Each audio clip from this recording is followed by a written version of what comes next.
مکہ معظمہ میں کافر ولید نامی رہتا تھا۔ اس کا ایک سونے کا بت تھا جسے وہ پوجا کرتا تھا۔ ایک دن اس بت میں حرکت پیدا ہوئی اور وہ کہنے لگا، لوگوں، محمد اللہ کا رسول نہیں ہے، اس کی تصدیق مت کرنا۔ آج کی اس ویڈیو میں حضور پاک صلی اللہ علیہ وآلہ وسلم اور جن کا ایک قصہ آپ کو بتائیں گے، لہٰذا اس ویڈیو کو اینڈ تک ضرور دیکھیے گا۔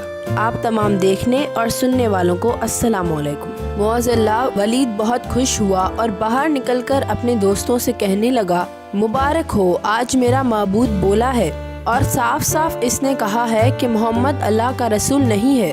یہ سن کر لوگ اس کے گھر آئے اور دیکھا کہ واقعی اس کا بت یہ جملے دہرا رہا ہے۔ وہ لوگ بہت خوش ہوئے اور دوسرے دن ایک عام اعلان کے ذریعے ولید کے گھر میں ایک بہت بڑا اجتماع ہو گیا کہ اس دن بھی وہ لوگ بت کے منہ سے وہی الفاظ سنے۔ جب بڑا اجتماع ہو گیا تو انہوں نے حضرت محمد صلی اللہ علیہ وآلہ وسلم کو بھی دعوت دی تاکہ حضور کریم صلی اللہ علیہ وآلہ وسلم خود تشریف لا کر بت کے منہ سے وہی الفاظ سنے۔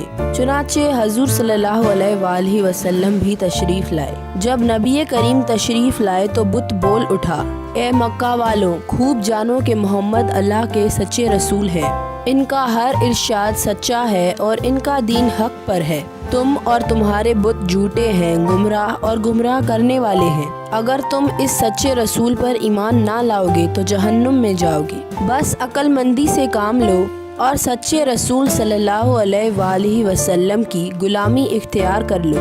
بت کی یہ باتیں سن کر ولید بڑا گھبرایا اور اپنے معبود کو پکڑ کر زمین پر دے مارا اور اس کے ٹکڑے ٹکڑے کر دیے۔ حضور صلی اللہ علیہ وآلہ وسلم فاتحانہ طور پر واپس آئے۔ واپسی میں ایک گھوڑے سوار جو سبز پوش تھا حضور پاک صلی اللہ علیہ وآلہ وسلم سے ملا۔ اس کے ہاتھ میں تلوار تھی جس سے خون ٹپک رہا تھا۔ حضور صلی اللہ علیہ وآلہ وسلم نے فرمایا، تم کون ہو؟ تو بولا، میں جن ہوں اور آپ کا غلام اور مسلمان ہوں، جبل طور میں رہتا ہوں اور میرا نام معین بن عبر ہے۔ کچھ دنوں کے لیے کہیں باہر گیا ہوا تھا، واپس آیا تو میرے گھر والے رو رہے تھے۔ میں نے وجہ پوچھی تو بتایا کہ کافر جن جس کا نام مسافر تھا وہ مکہ میں آ کر ولید کے بت میں گھس کر وہ حضور صلی اللہ علیہ وآلہ وسلم کے بارے میں فضول باتیں کہہ کر گیا ہے اور آج پھر گیا ہے تاکہ بت میں گھس کر آپ کے متعلق بکواس کر سکے۔ یا رسول اللہ، مجھے غصہ آیا، میں تلوار لے کر اس کے پیچھے دوڑا اور اسے راستے میں قتل کر دیا، اور میں خود ولید کے بت میں گھس گیا اور جو کچھ کہا وہ میں نے کہا۔ حضور صلی اللہ علیہ وآلہ وسلم نے یہ قصہ سنا تو بڑی خوشی کا اظہار کیا اور اپنے اس جن غلام کے لیے دعا فرمائی۔ تو ویڈیو کیسی لگی کامنٹ باکس میں ضرور بتائیے گا۔